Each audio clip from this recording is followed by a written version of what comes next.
पूर्व विधायक आदरणीय श्री अरुण यादव चाचा जी के आदेश पे हमने के समस्त भोजपुरी के कलाकार एक साथ के मंच पे जुटल बनी जाए अपना स्वर्गीय भुवनेश्वर सिंह दादाजी के प्रथम पुण्यतिथि पे जितना भी कलाकार उपस्थित बनी सबके के साथ प्रणाम बा और ये मंच पे हमके तो बोला आता दीपू भैया 12 बजे ही देने वाले हैं, लेकिन क्षमा चाहता नहीं कि देवी गीत के रिकॉर्डिंग है उस हम ना पढ़ी, लेकिन और घर के वो भाई है सदस्य है लड़का हम 1 घंटा से सुना तभी हम सूर्य में भुलाई नहीं। अब हम ही परेशान रहे कि कौन ऐसा सुर लगाए कि हमार बात आपके दिल तक पहुंचे, लेकिन आई पुण्यतिथि के माहौल विभाग और रंगारंग कार्यक्रम में बहुत ही सुंदर अभिनेत्री डिम्पल सिंह बैठल बाड़ी कबो कबार हमारा पर खिसिया ली यहाँ के हमार बहुत पुरान प्रेमी है और सोफिया पोखरेल जी बगल में हम इंस्टाग्राम के माध्यम से सुनने वाली जाना वाली ऐसे कि हम जगह के जानी ला हमको ही लम छुपाई लाना शिल्पी राघवानी जी सबके दिल से प्रणाम, सबके नमन करते हुए तमाम म्यूजिशियन टीम के प्रणाम, शत्रुघ्न भैया के तमाम टीम के दिल से प्रणाम बा, सबके दिल से प्रणाम बा। एक छोटा सा भाव आप सबके बीच में रखा था नहीं, हमारे भोजपुरी में सबसे छोट भाई गोलू राजा जेके हम दिल से बहुत शुरू से मानी ला, जब से हम गावत आया जब से ही गावत आया तब से तो दिल से सबके प्रणाम से तमाम भोजपुरिया समाज जे भी बा अजौना जाति से बा सबके दिल से प्रणाम करते। अगर आप सब अपन घर का लड़का बेटा मानो तो कब तक खबरी बजा के आशीर्वाद दे दिया।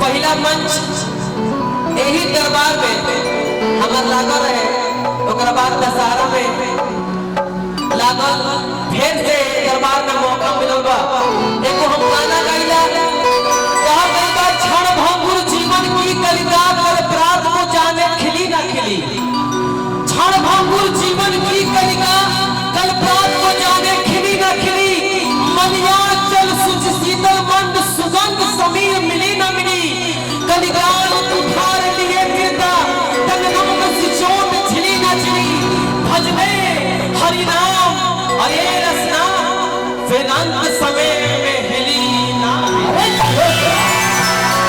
हमारा बहुत दिन याद रहा जब ये मंच पर आई रही तो हमारा सोमिया जी के शूटिंग चलत रहे, जब टुनटुन बाबू गावत वाले हो तो रोवे को कहानी कि बड़ा बढ़िया गाना लगा कौन तो पासवा भाषा में तो हम शौक हो गई कि रोवा ऐसो गाना मैंने पसंद करी रखी पासवा भाषा में, लेकिन हम बोले वाली हो कि इंग्लैंड से आई संदेश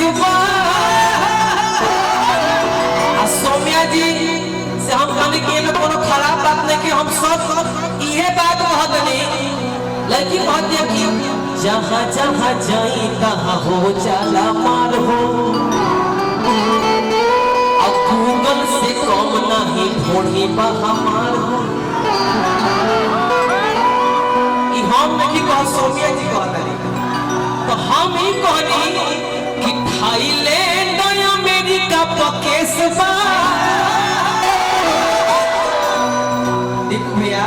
कि थाईलैंड अमेरिका बकेस बा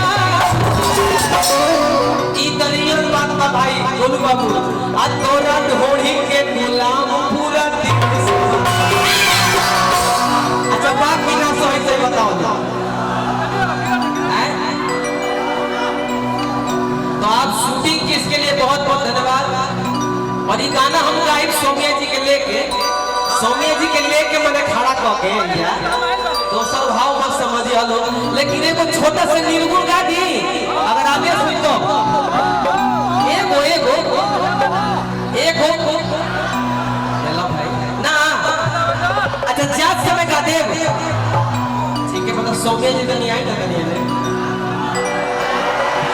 हल्के तो भैया एक हो जा हम तो निर्गुण गावे के फेर मिला दिया कनी आई ना आई एबरा वाइट सेटे को मिलवा वाह नहीं बहुत बहुत धन्यवाद कि आप इस मंच पे आई और ये परिवार से आप सदैव जुड़े रहिए इस परिवार से डिम्पल सिंह जी जुड़ी और आज तक जुड़ी है तो आप भी जुड़िए और ये आरा जिला हो आदरणीय अरुण यादव चाचा दिल से प्रणाम आदरणीय गार्जियन सबके दिल से प्रणाम हार्दिक अभिनंदन प्रणाम सबके अब तो चाचा जी लोग आ गए लेकिन वो बात नहीं है धन्यवाद के जाओ कि मलाई देख के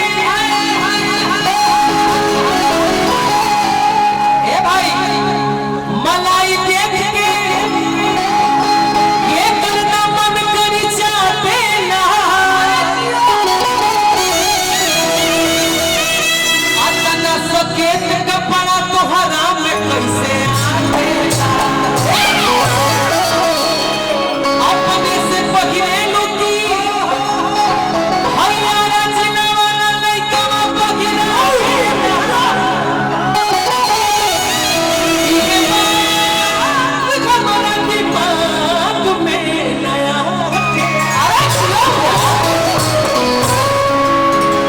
सौम्या जी कहतरी कि जहाँ जहाँ जाई तहाँ हो जाला मारो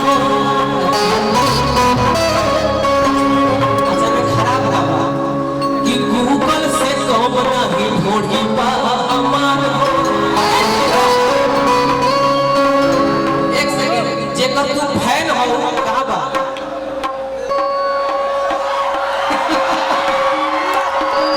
उघार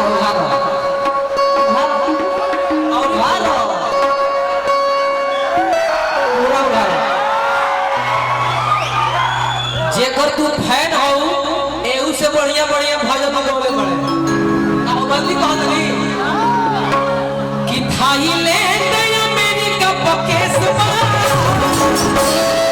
ये खाली दोनों हाथ सब लोग उठा दे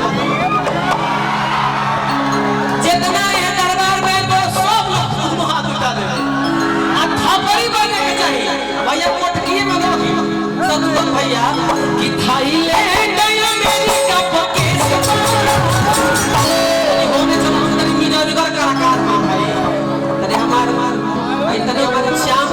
संभाला भैया छोटे बाबा कि थाईलैंड अमेरिका बकेस बा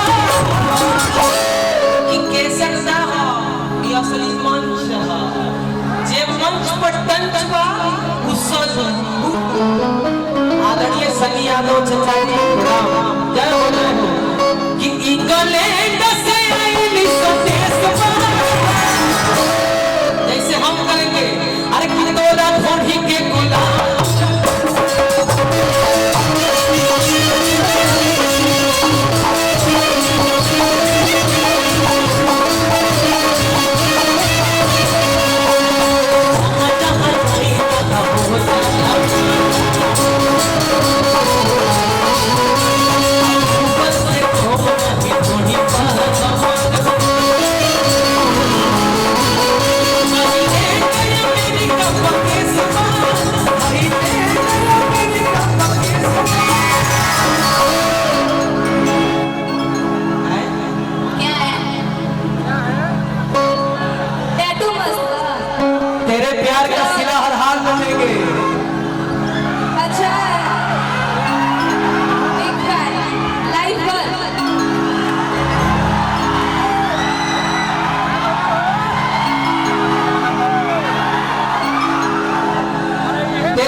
अरे की बहिया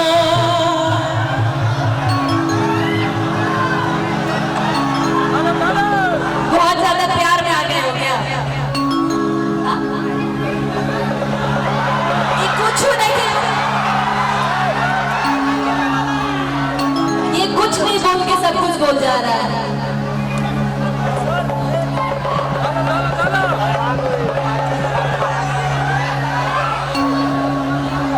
हम कुछ बोलत नहीं हो ना, हम अच्छा as a friend, as a अच्छा गाना का एक तरह से बर्दाश्त होई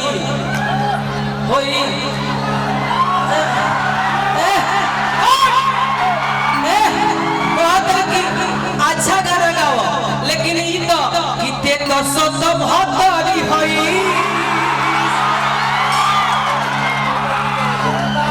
हम जाना तानी अपर खा के छतरी होई।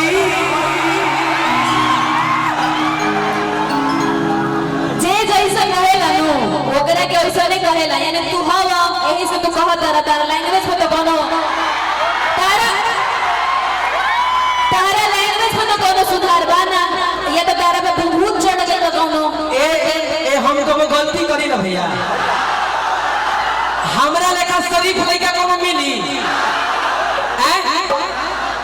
अब बताओ, हमें तो रहनी हो आई डांस करे रहनी हो कि माई के मोबाइल पकड़ले बानी फोन हो, कम बाटे बैलेंस ले ले बानी लोन हो, तुम्हारी तो हम बोलतानी तोहर ने बाबूजी बुला लेलू। याद है वो जमाना जब तुम हम और तुम मिले थे? याद है वो जमाना जब हम और तुम मिले थे? वो दोस्ती थी और दोस्ती निभाने के लिए डिंपल सिंह कहीं भी खड़ी होती थी। ए भाई हम लड़की से दोस्ती ना करेला। हमरो विश्वास उड़ गई बा। हम आओ सनम और जाओ सनम। अरे किटा लवा तेरे मजनुआ तनी 20 रुपया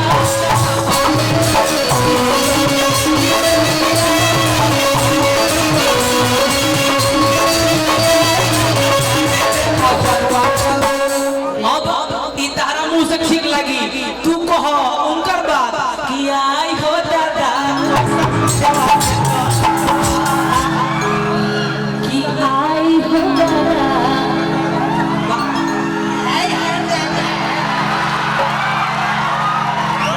ये आईनी ने पहले फलाना को कहै। अरे सुन ये हो ना, मैंने कुछ बोला नहीं है, खुद से बकबक किए जा रहा है। नहीं ना करेंगे फलाना बोलो इसको कबेले कहत तो ना कोनी हो, अब कोनी हो कि आई हो दादा ऐसन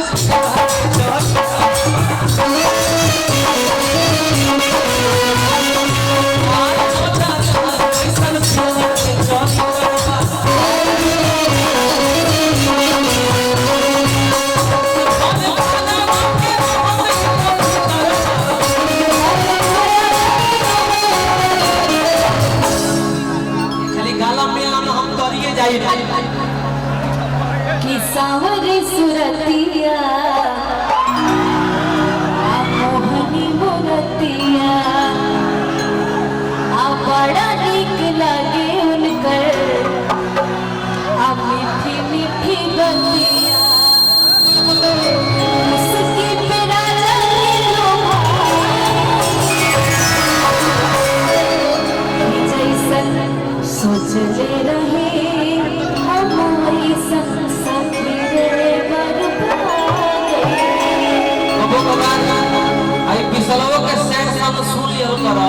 मैं फैन हूँ कि सब तो भैया शादी के कामो नो सकून भेट में, शादी के कामो नो सकून भेट में। तो कतनो सैड सॉन्ग गा के केहू के लेकिन जितना सैड सॉन्ग गा दिल बनी भाई हमार कि तू सजा के मेहंदी अपना हाथ में नचा के, तू सजा के मेहंदी अपना हाथ में नचा के, भूल गई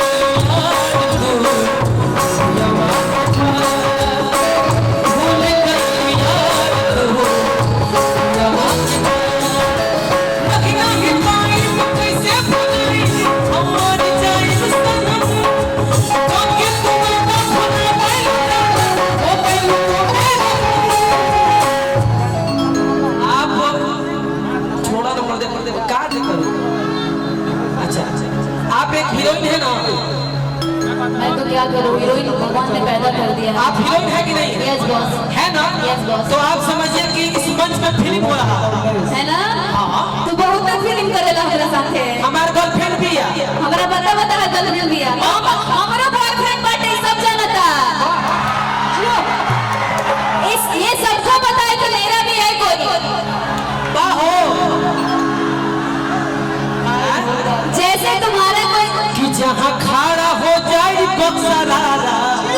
यस आरा, यस आरा, हाँ खड़ा हो जी आरा। तू सब छूछा के छोड़े वाला हो लो। सुना एगो बात कई तरह से। छोटे बाबा ये छोटे बाबा ही पूछ देंगे। आइए छोटे बाबा।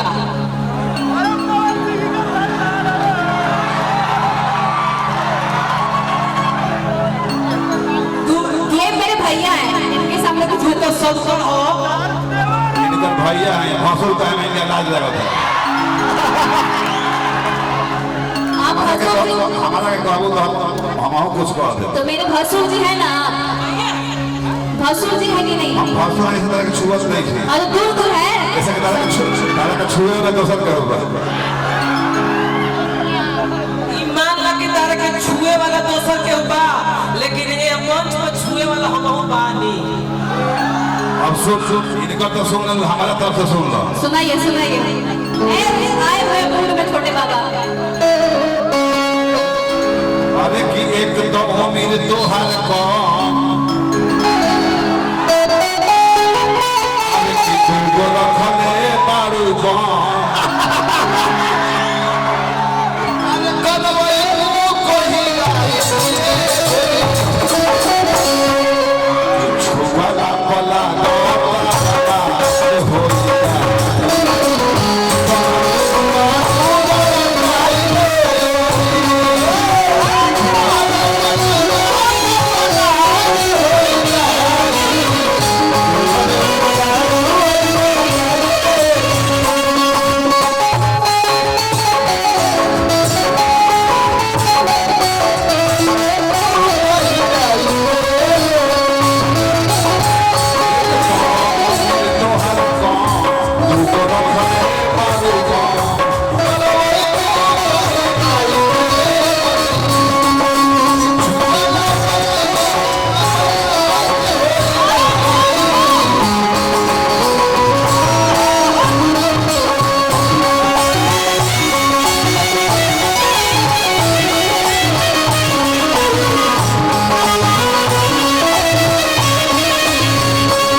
ए मते गादा करो तू हो, तू तो जगह पर पहुंच गइला। एक के माने कि पार्सल ये कर दो कि हां भाई आरो जीरा उखाड़ देला किला। देखिए हम आपको गलत नहीं बोल रहे, ये मंच है, आप एक्टिंग कीजिए ना, क्या दिक्कत है? क्या बात है? प्यार से कीजिए, एक दोस्त के नाते कीजिए। हम थोड़ी कह रहे कि हम मर्द है तू मेहरारू हो, ये थोड़ी कह रहे। खिसियाए के नहीं खे, एगो दोस्त के लगा या कुछ लागल दारू बहुत दुष्ट है ये। मतलब क्या किया जाए इसे? मतलब कत्ल कर दूं मैं? रुक जा बस ना लिया मैंने।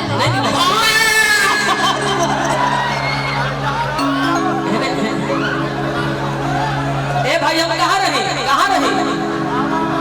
हम यहाँ थे कि मेरा भी कोई है तुम्हारा अरे भी कोई। तोरा ढोढ़ी के गुलाम पूरा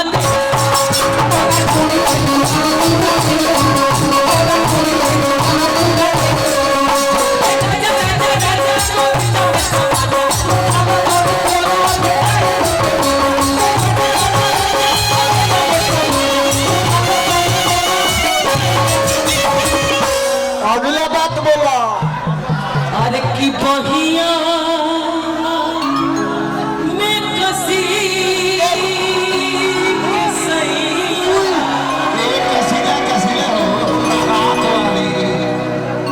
आपको तो देख लेंगे मैं। शिल्पी राघवानी जी, ये मंच है, ये गाना ये पूरा वर्ल्ड फेमस गाना है।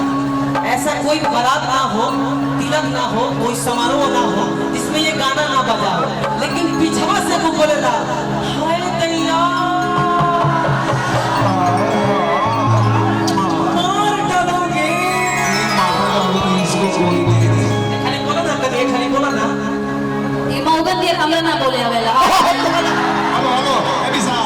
अच्छा मेहरारू छोटे बाबा बोले, छोटे बाबा। मेहरारू रखा बोल दो ए बिसा छोटे मौग के रोल मरद कर दी हाँ। बाकी मौग से मरद के रोल ना होई ई तो बात सही बा, लेकिन तू मेहरारू रखा बोल के दिखावा ना। तू आरा जिला के मेहरारू हो मानो तो भाई, ई आरा जिला के मेहरारू हो ई बलिया जिला के है यारा जिला में इनका ससुराल हो ससुराल। हाँ आरा जिला के एक भाई को बात कही, ससुराल कैसे हो गई, बियाह भइल ना, शादी भइल ना, हमारा तो कैसे हो गई। अरे तब पगली, अरे पगली तो तुहे तो बहुत बोले कि ओइले ना कोइले फलाना तो हम कह दिया कि तू कहा तेरे कबे से छुए के छोड़ दे ना होइले बनी राजा जी। ए अरे की बहिया में कोसी के सोइया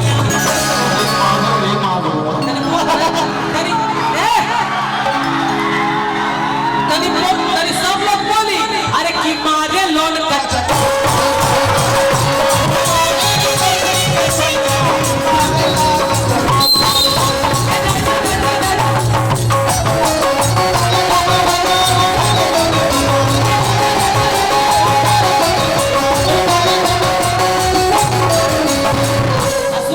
बहिया में कसम फीलिंग देना है फीलिंग आइए ना छोटे बाबा, घूंघट ले लीजिए आप। आ तू जकरा के मरद मानो थकबू हमहू मरद असली है।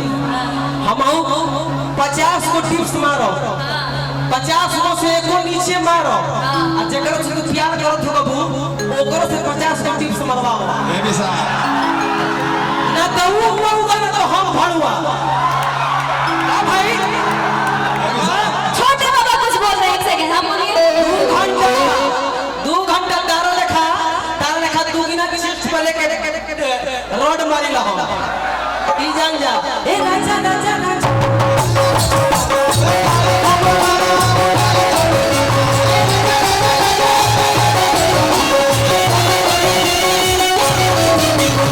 ये है देखा रानी बाप के कोना वाला बात कोना वाला आगे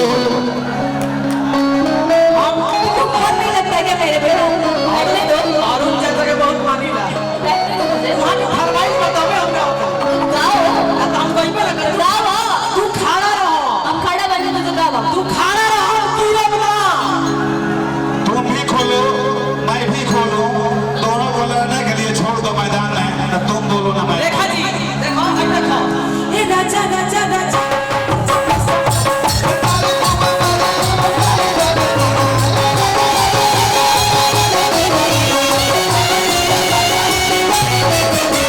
अरे बहिया आई है कश्मीर कसी के सैया धान है ना प्रमाण हाउस अपना बाप रे बाप ए धन के जोड़ा बा हो ए बिसा बुझा तक जैसे भी सर टेम्पू लगा सोके हम ज्यादा ना गए अरे की बहिया हमें कसी के सैया की मारे लोन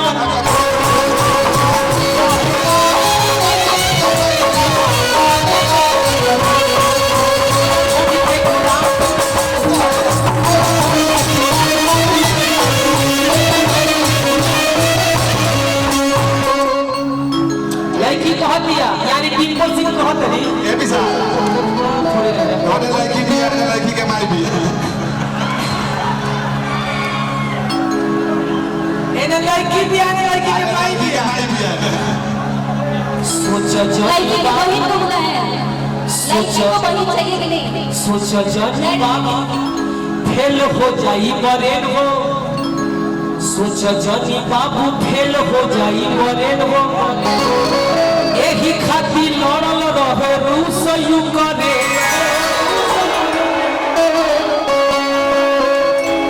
अरे की पीछा पड़ो एकरा उत्तर प्रदेश बा